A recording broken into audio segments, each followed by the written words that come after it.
Vous avez lancé de fausses déclarations à l'égard de certains de vos rivaux, de Nikki Haley à l'ancien président Barack Obama, en affirmant qu'il n'était pas né aux États-Unis, ce qui est faux.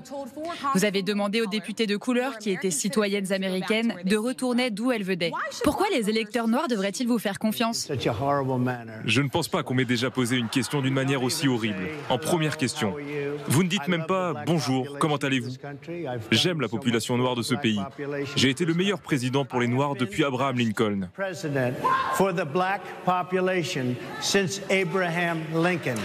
Formidable cette séquence, nous dit Éric Decouty, parce que c'est à peine croyable. Mais attendez, c'est pas tout, Éric.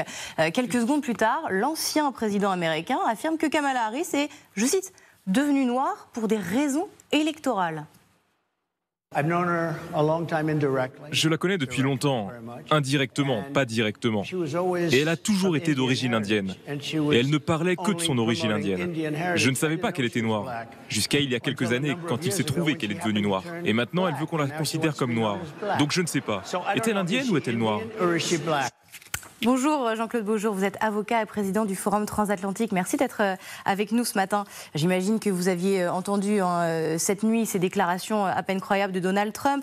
Les critiques et les attaques de Donald Trump, mais aussi de son colistier J.D. Vance, paraissent de plus en plus violentes, dégradantes. Est-ce que cela témoigne, selon vous, d'une fébrilité grandissante dans le camp Trump ? Tout d'abord, c'est la preuve que Donald Trump continue à faire du Donald Trump, c'est-à-dire qu'il attaque les personnes. Il attaquait auparavant Joe Biden sur son physique, sur son incapacité à réagir, c'était Sleepy Joe, et aujourd'hui il attaque Kamala Harris sur sa personne. Effectivement, c'est extrêmement choquant, les propos sont extrêmement choquants. Je peux vous dire que outre-Atlantique, des propos de ce genre sont extrêmement blessants pour dans la communauté noire américaine, et il continuera à le faire parce que c'est son angle d'attaque.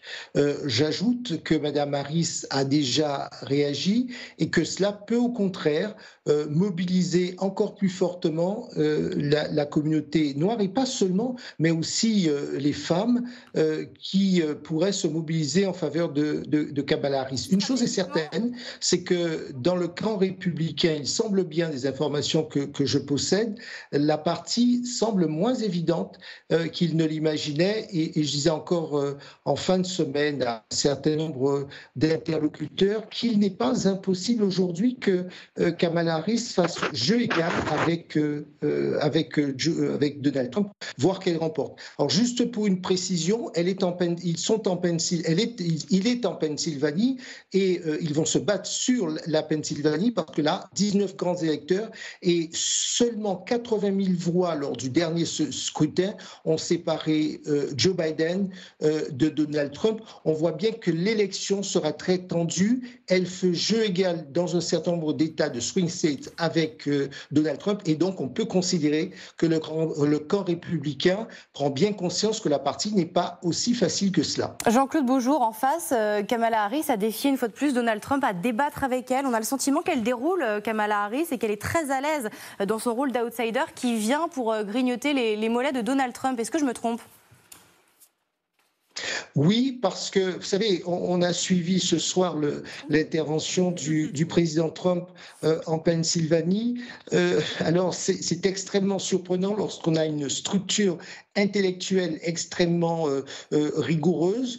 Il va d'histoire en histoire, il n'aborde pas toujours le fond. Ce sont des attaques souvent de personnes, alors qu'en face, Kamala Harris, c'est une avocate, c'est une ancienne procureure, elle est habituée aux démonstrations extrêmement structurées, et elle compte probablement faire la différence sur cette forme-là pour pouvoir l'emporter et montrer son caractère à la fois non seulement déterminé, mais son sérieux, et convaincre un certain nombre d'électeurs centristes, probablement ceux qui disent qu'elle était finalement pas assez aux avant-postes, pas assez mise en avant. Eh bien, elle envisage probablement par ce moyen-là de montrer qu'elle a une véritable épaisseur pour pouvoir devenir présidente des États-Unis. Merci beaucoup Jean-Claude Beaujour d'avoir été avec nous ce matin. De son côté, Elon Musk, lui, continue d'afficher sur les réseaux sociaux son soutien à Donald Trump, et par la même occasion de discréditer les propos des autres candidats, donc de Kamala Harris. Alors samedi, il a même été jusqu'à partager une fausse vidéo de la campagne américaine générée par une intelligence artificielle sans même le préciser. Une vidéo dans laquelle Kamala Harris dirait j'ai pris la suite de Joe Biden parce que Joe Biden était sénile.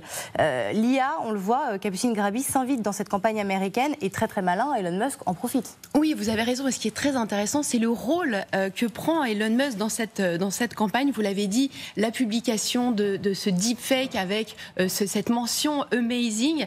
Elon Musk, le patron de SpaceX, de Tesla et de Twitter, est en train de devenir la nouvelle star de l'IA avec son entreprise XAI.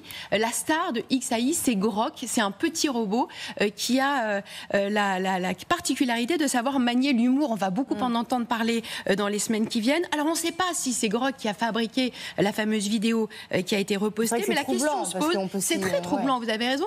Et la question se pose puisque Musk l'a partagé sans aucune clause de non-responsabilité. Ce qui est absolument amazing, pour reprendre ces termes, c'est qu'en tant que patron d'une entreprise d'IA générative de cette taille et d'un réseau social de la puissance de Twitter, ils ne prennent pas ces responsabilités. Imaginez si dans les semaines qui viennent, Elon Musk se met à retweeter, à reposter tous les deepfakes qui seront fabriqués par son robot. On a de quoi être sérieusement inquiet. Cette vidéo et la multiplication des deepfakes, elles inondent le net et elles mettent en exergue la bataille sur ce marché très juteux de l'intelligence artificielle. Je rappelle simplement, je sais qu'on est pris par le temps, mais que Musk vient de lever 6 milliards de dollars, c'était il y a 2 mois, 6 milliards de dollars, et il compte rattraper son retard face à son principal concurrent. Son principal concurrent, c'est OpenAI, Ça aura sans et doute c'est donc ChatGPT. Une place énorme dans la campagne américaine. Il faudra évidemment le surveiller.